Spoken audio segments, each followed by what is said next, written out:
Hey guys, today I'm going to be doing a book review on Dracula by Bram Stoker.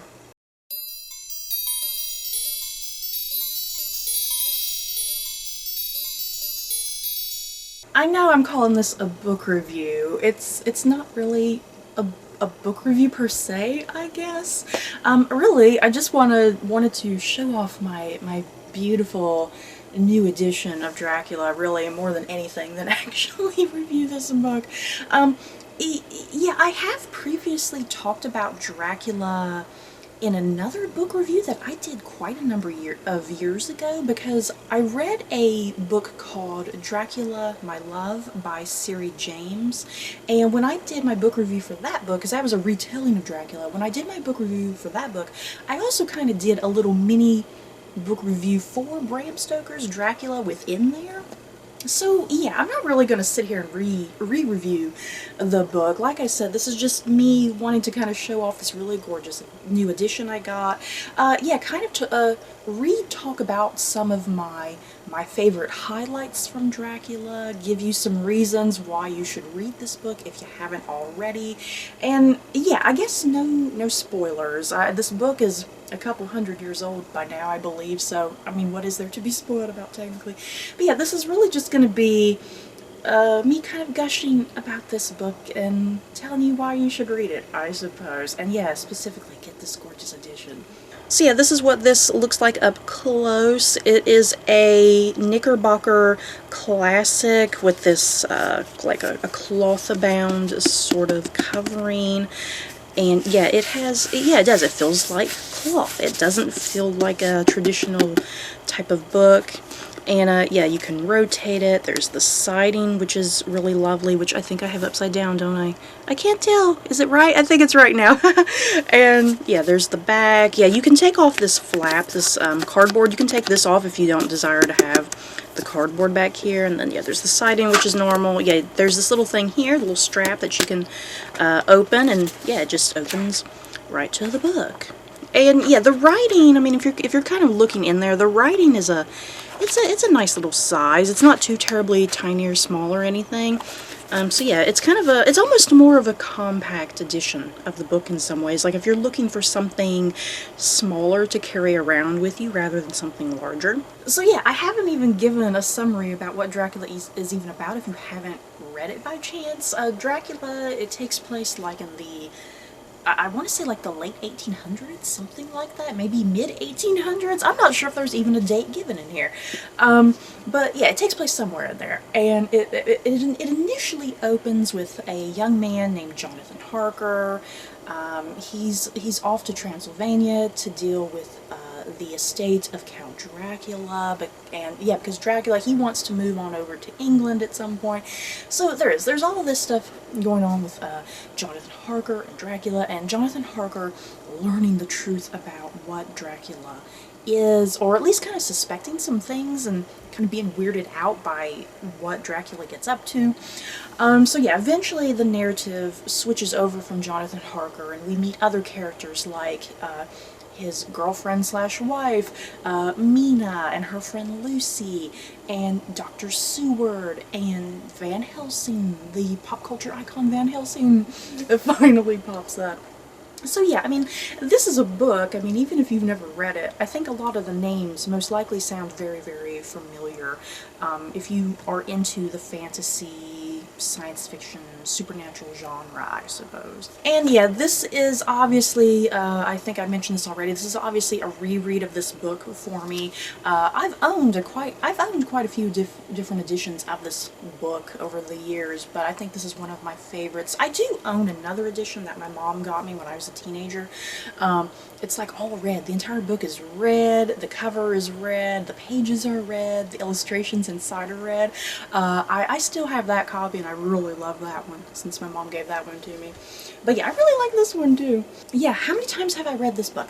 I'm not quite positive how many times I've read this book. I've had to have read it at least a good 3 or 4 times, I want to say. I don't think I've read it more than that. I think a good 3 or 4 times. It's just one of those classics that's very easy to get into and easy to comprehend. Like, just the language of it, you know, the language of it is simple and easy to follow. It's not overly, I guess, flowery or full of embellishments, I suppose, because, yeah, this book was written, like, in the 1800s, if I'm not mistaken. Let me double check. This book was written in the 1800s, correct? Yeah, 1897. Okay, so this was written very, very late in the 1800s. But yeah, written in 1897 by Bram Stoker. And yeah, considering it's kind of there within the Victorian era, technically, because a lot of times when you read the Victorian novels, they can be a little over-embellishy and flowery and whatnot. But yeah, I think Bram Stoker kind of just really, he gets to the point, and it's just very easy to understand, easy to comprehend, and yeah, just the language of it overall is easy. I mean, even like the metaphors and the themes, the book is just very easy to comprehend, and I think that's why it continues to be such a huge popular favorite even to this day. And overall, I think Dracula is just, it's creepy and eerie and atmospheric. You just get all those really dark and moody vibes to it. You just really feel really immersed into everything. And all of the sexual undertones. Yeah, guys, you gotta love all of the sexual undertones presented in this novel. I don't know if Bram Stoker realized some of the things he was doing with this book, but yeah, I mean, just the act of vampires just biting each other is a very sexual thing. Yeah, Lucy's transformation is a very sexual thing. And yeah, like I said, it's written right here at the very end of the Victorian era, essentially. And yeah, the characters of Mina and Lucy being kind of under those strict guidelines of the Victorian era and where their role and where their places are as women in Victorian society. And yeah, Bram Stoker, you know, he's a dude writing this book, but there's some kind of rather progressive things in some ways with how Lucy and Mina are kind of treated at times. Not all the time, but for the most part, you know, they have really important roles and function in very important ways. And yeah, just those little sexual undertones, those sexual nuances, and it just really adds a little bit more spunk and flair to this novel, I think, as a modern reader, that you can catch those things. Oh, and plus, I forgot, this a beautiful addition. There's also a nice little beginning section at the beginning of the book. An introduction, that's what I'm trying to say. There's a nice introduction at the beginning of the book where, who's writing this? Alan Grove? Yeah, Alan Grove. This guy, Alan Grove, he's the guy who's made this edition, essentially. And yeah, he has a little introduction where he's talking about just how iconic Dracula is. It's not the first vampire novel. There were like one or two others right before Dracula, but it's the most iconic, it's the most recognizable, and yeah, he has a introduction just kind of talking about that and talking about some of the themes and metaphors and the characters and their arcs. And yeah, kind of the popularity of Dracula and how that influenced modern day pop culture, because yeah, I think he even sits and mentions like things like Buffy, the Vampire Slayer, and Twilight. So yeah, the little introduction, it's brief and really enjoyable to read. But yeah, to those of you, I guess, who have read this book, just some quick highlights. You know, my rereading of this book. I think this, like I said, I think this was maybe my third or fourth reread of this book, or maybe fifth, I'm not sure. But yeah, just some things I in particular continue to enjoy. I'll highlight those things, and if you've read the book, you'll understand what I'm talking about. But yeah, like the character of Dr. Seward, who runs the insane asylum.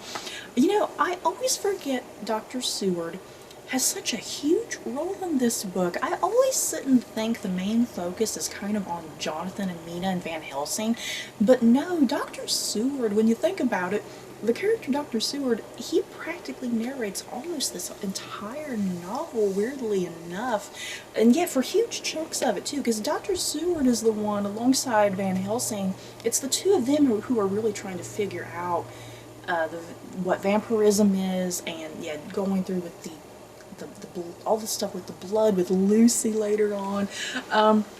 So yeah, I always forget how much I really like Dr. Seward in this and what a big role he plays, because yeah, I think a lot of pop culture tends to neglect him because yeah, Dracula's more popular, Mina's more popular.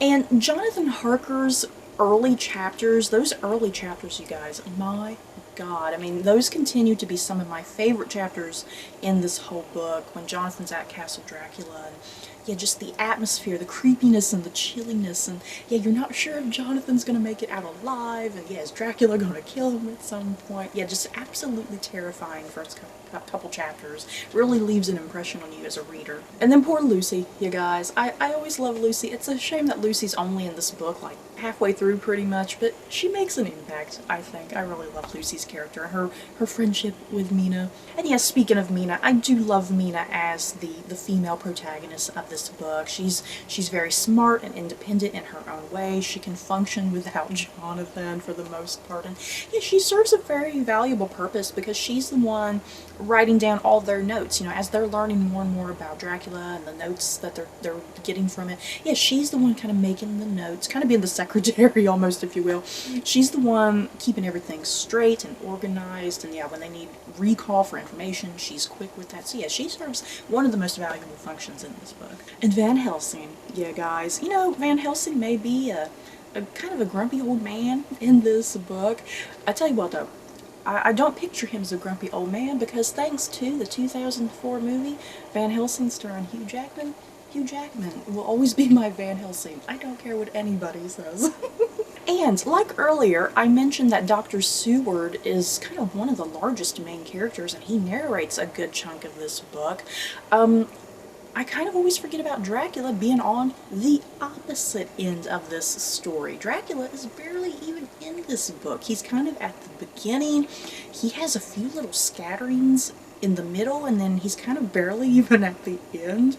So yeah, Dracula, it is a weird thing considering this book is all about Dracula, and the main villain, antagonist, is barely in the book. Because yeah, the book is mostly focused on our heroes and heroines and their story, and yeah, we're seeing everything through their point of view, because I haven't mentioned this yet, especially if you haven't read the book. The novel is told through like notes. It's told through people's letters. It's told through people's notes and whatnot. That's kind of the majority of this book. And yeah, Dr. Seward, he has like an early recorder, I'll describe it. He has like an early recorder, and that's how we're also kind of getting his narrative is through his recordings. So yeah, unfortunately, because of how the narrative is structured, we don't get Dracula, you know, because we're not reading letters from Dracula. Dracula's not writing a letter to Mina and giving it to her, you know. So yeah, that's kind of how Dracula is not really incorporated into the novel very much. And I gotta talk about my weird love of Arthur, Morris, and Dr. Seward. Those three guys, they're all after Lucy. They all claim to love Lucy. I love their bromance with each other. Sometimes I secretly think, you know, even though all these three guys, they say they love Lucy, I think they secretly love each other. But either way, I digress. I love the Arthur, Dr. Seward, and Morris dynamic, that bromance, if you will, because they all function as their own little unit together. So yeah, you guys, that is it for my thoughts and feelings on my reread of Bram Stoker's Dracula. I just kind of wanted to mostly just give some highlights and show off this lovely Knickerbocker classic edition, which is gorgeous. And yeah, kind of, if you haven't read it, give you some reasons to maybe read it, and yeah, if you have read it, maybe this is a nice little refresher. I don't know. But yeah, that's it for this review. Have you guys read Bram Stoker's Dracula? Do you plan on reading it? Just let me know your thoughts down below. So that's it for this review. Don't forget to like, comment, and subscribe. And if you like this video, you may like these other videos. Bye guys.